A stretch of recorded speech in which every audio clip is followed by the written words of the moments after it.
નમસ્કાર ગુજરાત। આજે આપણે જોશું 24 April 2024 most important current affair. તે પહેલાં ચેનલ ઉપર નવા હોય અથવા તો પહેલી વખત વિડીયો જોતા હોય તો ખાસ કરીને મિત્રો તમારો સપોર્ટ દેજો, ચેનલને સબસ્ક્રાઈબ કરજો। તો ચલીએ શરૂઆત કરીએ। રાષ્ટ્રીય પંચાયતી રાજ દિવસ ક્યારે ઉજવવામાં આવ્યો? તો કે 24 એપ્રિલના રોજ આ દિવસ ઉજવવામાં આવશે। દર વર્ષે ઉજવવામાં આવે છે। તો તાજેતરમાં રાષ્ટ્રીય પંચાયતી રાજ દિવસ 24 એપ્રિલના રોજ ઉજવવામાં આવ્યો છે। દર વર્ષે 24 એપ્રિલના રોજ રાષ્ટ્રીય પંચાયતી રાજ દિવસ ઉજવવામાં આવે છે। 73મો બંધારણીય સુધારો કાયદો તો કે 24 એપ્રિલ 1993ના રોજ અમલમાં આવ્યો હતો। તેથી 24 એપ્રિલના રોજ ઉજવવામાં આવે છે 1993થી। તો 73મો બંધારણીય સુધારો અધિનિયમ 1992એ ભારતમાં પંચાયતી રાજ સંસ્થાની સ્થાપના કરી હતી અને સ્થાનિક સ્વરાજ્યની ત્રિસ્તરીય પ્રણાલી રજૂ કરી હતી। આ ત્રિસ્તરીય સિંટલ એટલે કે ગામ, બ્લોક એટલે કે તાલુકો અને જિલ્લો આ 3 સ્તરે લાગુ પડે છે। બળવંતરાય મહેતા સમિતિની ભલામણને કારણે ગામ્ય, બ્લોક અને જિલ્લા સ્તર પંચાયતી એટલે કે ત્રિસ્તરીય પંચાયતી રાજની સ્થાપના કરવામાં આવી હતી। ત્યારબાદ એપ્રિલ મહિનાના બધા જ દિવસોનું મિત્રો એકવાર રિવિઝન કરી લઈએ।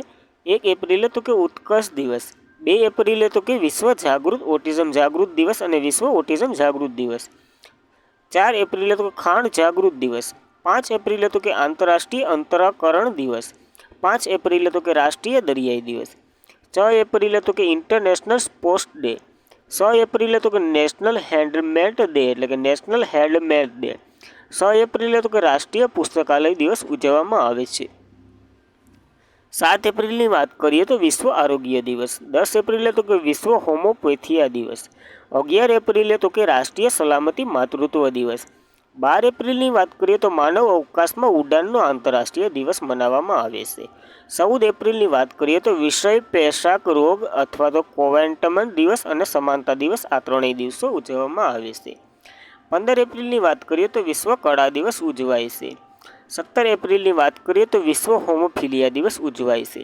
18 એપ્રિલની વાત કરીએ તો વર્લ્ડ હેરિટેજ ડે, 19 એપ્રિલની વાત કરીએ તો વર્લ્ડ લિવર ડે તરીકે ઉજવવામાં આવે છે એટલે કે યકૃત ડે, અને 21 એપ્રિલની વાત કરીએ તો રાષ્ટ્રીય નાગરિક સેવા દિવસ ઉજવાય છે અને વિશ્વ સર્જનાત્મક દિવસ અને નવીનતાનો દિવસ ઉજવવામાં આવે છે।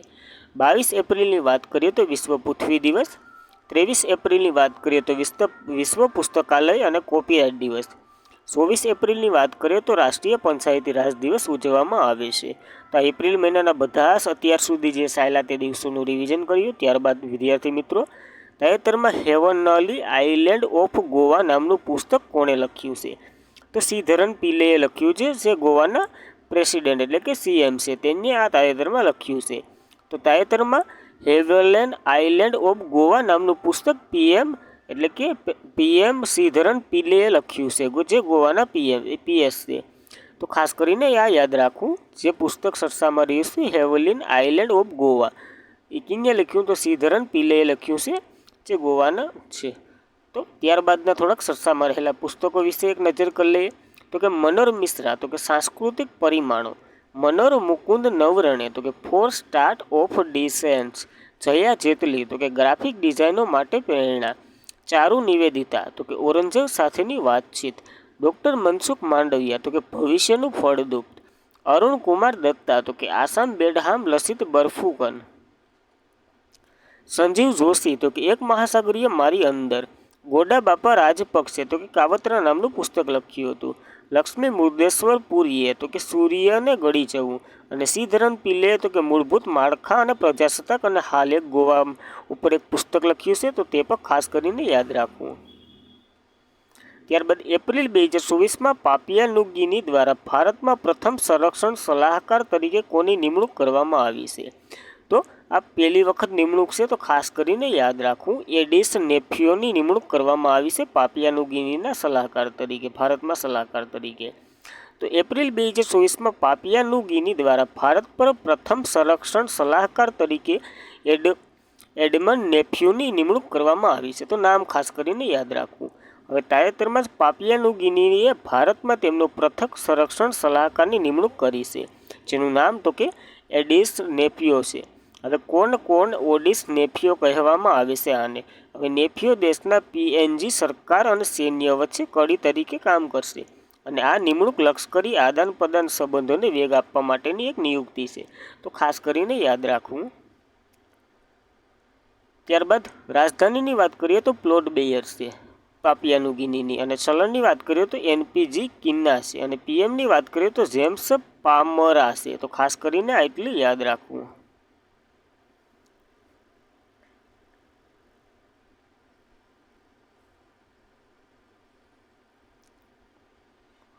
ત્યારબાદ એપ્રિલ 2024 પહેલીવાર લોકસભા 2024 સોમ્પે જાતિએ કયા વિસ્તારમાંથી મતદાન કર્યું છે? તો આ આંદમાન નિકોબારની એક જાતિ છે સોમ્પે જાતિ, જેને પ્રથમ વખત મતદાન કર્યું છે, એટલા માટે ખૂબ ચર્ચામાં છે. તો એપ્રિલ 2024 પહેલીવાર લોકસભાની 2024 સોમ્પે જાતિએ આંદમાન નિકોબારમાં મતદાન કર્યું છે, તો ખાસ આઈએમપી ગણાય છે. અને આંદમાન નિકોબારની કેપિટલ શું છે તે તમારે કોમેન્ટ કરવાનું છે.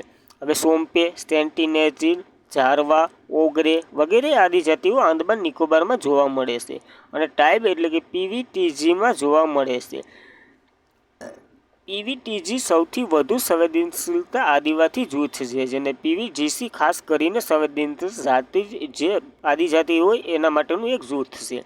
હવે કયા કમિશનર દ્વારા ખાસ કરીને નબળા આદિજાતિ એટલે કે પીવીજીટીની નિમણૂક અલગથી કરવામાં આવી હતી? તો કે ટેબર્સ કમિશનને આધારે આની નિમણૂક અલગથી કરવામાં આવી હતી. હવે પીવીજીટી 75માં કેટેગરી જાતિનો સમાવેશ થાય છે, તેમાં ભારતમાંથી ટોટલ 4 જાતિઓનો સમાવેશ થાય છે. આગળ આપણે એક વિડીયો એના માટે મૂકેલો છે, જેમાં તમારે જઈને જોઈ લેવો.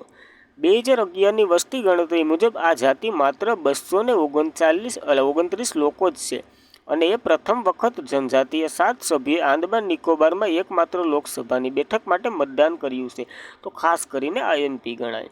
હવે આંદમાન નિકોબારનું કેપિટલ તો કે પ્લોટ બેયર છે, અને લેફ્ટનન્ટ અથવા તો રાજ્યપાલ તો કે દેવદ્રંત KR જોશી છે, તો ખાસ કરીને આ પોઈન્ટ પર યાદ રાખવું. ત્યારબાદ તાજેતરમાં યુએસ રેસિડેન્ટ કોર્ટિકરના પદ પર કોની નિમણૂક કરવામાં આવી છે?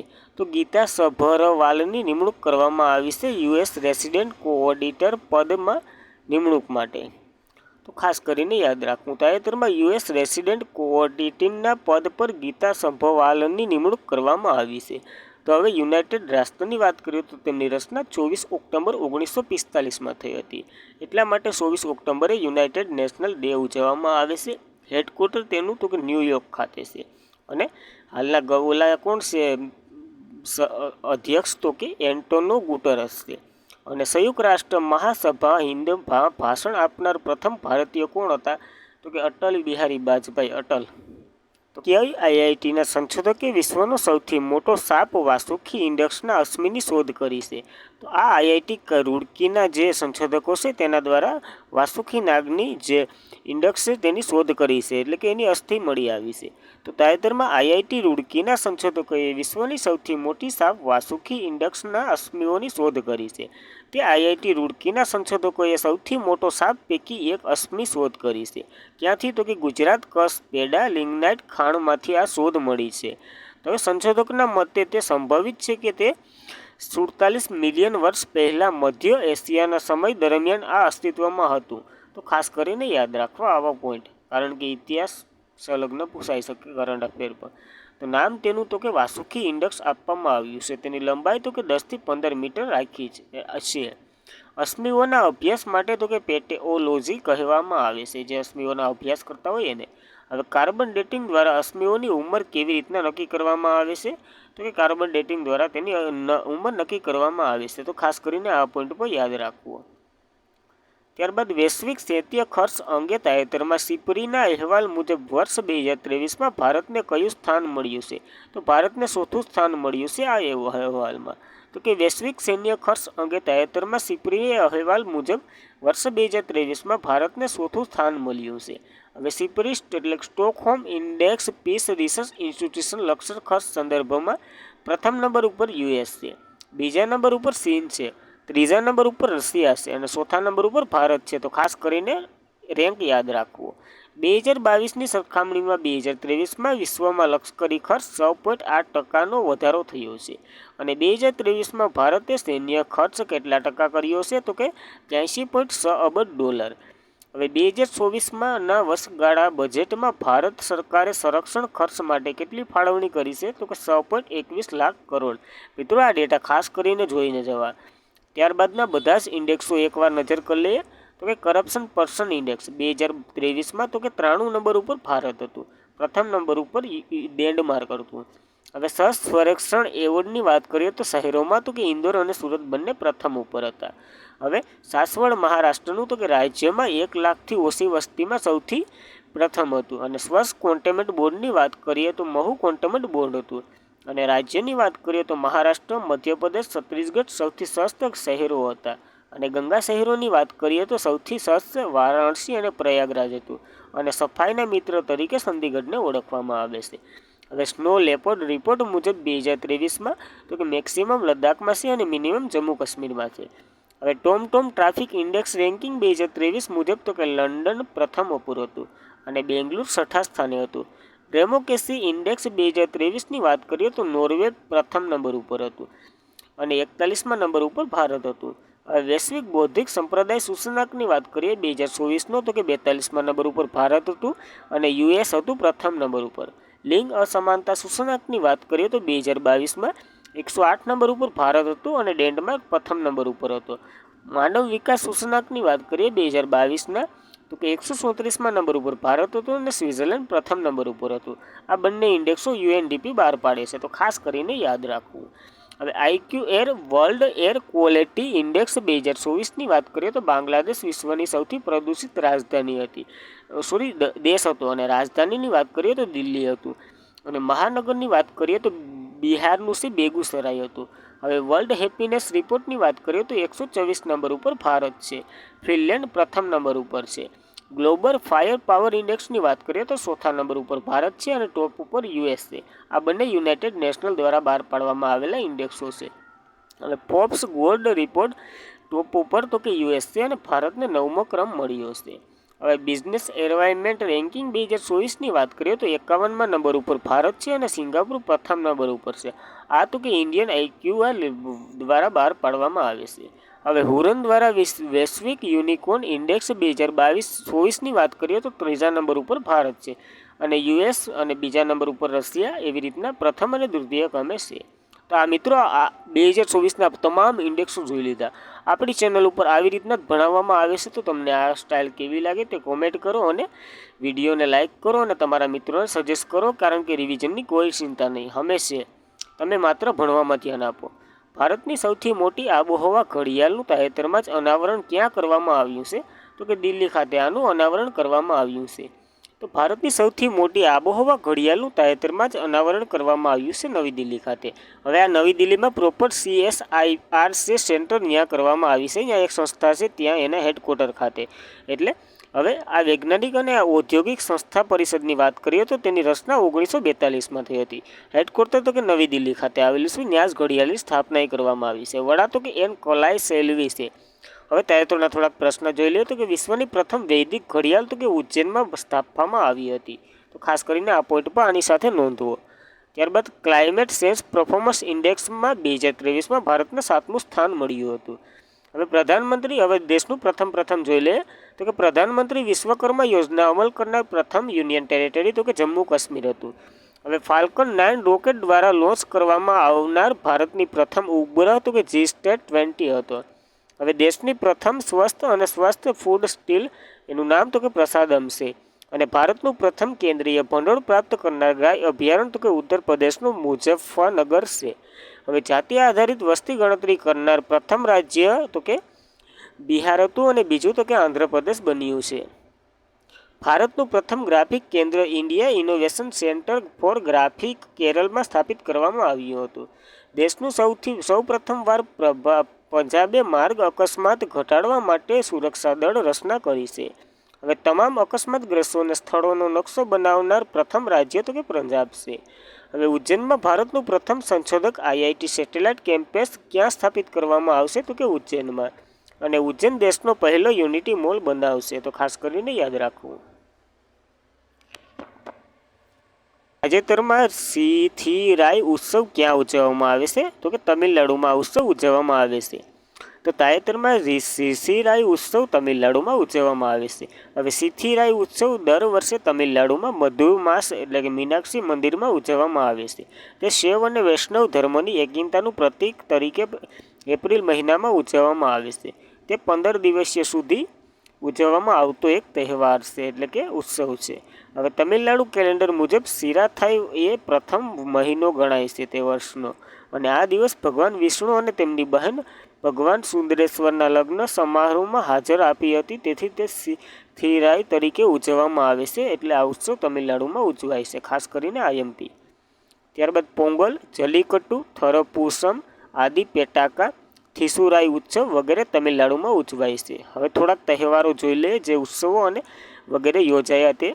બંને ઉત્સવ તો કે આંધ્રપ્રદેશમાં, લોસાંગ ફેસ્ટિવલ તો કે સિક્કિમમાં, શિગ્મો ફેસ્ટિવલ તો કે ગોવામાં, તાનસેન ફેસ્ટિવલ તો કે ગ્વાલિયર મધ્યપ્રદેશમાં, ગીતા મહોત્સવ તો કે કુરુક્ષેત્ર હરિયાણા ખાતે, એથાઈ અમ્મા ઉત્સવ તો કે તેલંગાણામાં, જલ્લીકટ્ટુ ફેસ્ટિવલ તમિલનાડુમાં, કંબાલા તો કે કર્ણાટકમાં, મકર વિલ્લુ ફેસ્ટિવલ તો કે કેરળમાં, કેમલ ફેસ્ટિવલ તો કે બિકાનેર રાજસ્થાનમાં, ડેઝર્ટ ફેસ્ટિવલ તો કે જેસલમેર રાજસ્થાનમાં ઉજવાય છે. તો આ આપણે ફેસ્ટિવલો જોયા. ત્યારબાદ આઈપીએલમાં 200 વિકેટ લેનાર પ્રથમ બોલર કોણ બન્યા છે? તો કે યુઝવેન્દ્ર ચહલ બન્યા છે આઈપીએલમાં 200 વિકેટ લેનાર પ્રથમ બોલર.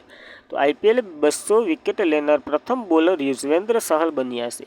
હવે યુઝવેન્દ્ર ચહલ રાજસ્થાન રોયલ્સ લેગ્સ સ્પિનર છે. તેઓ જયપુરમાં મુંબઈ ઇન્ડિયન એટલે કે એમઆઈ ના મોહમ્મદ નબવની આઉટ કર્યા છે, અને આઈપીએલમાં 200 વિકેટ લેનાર તે પ્રથમ બોલર બની ચૂક્યા છે.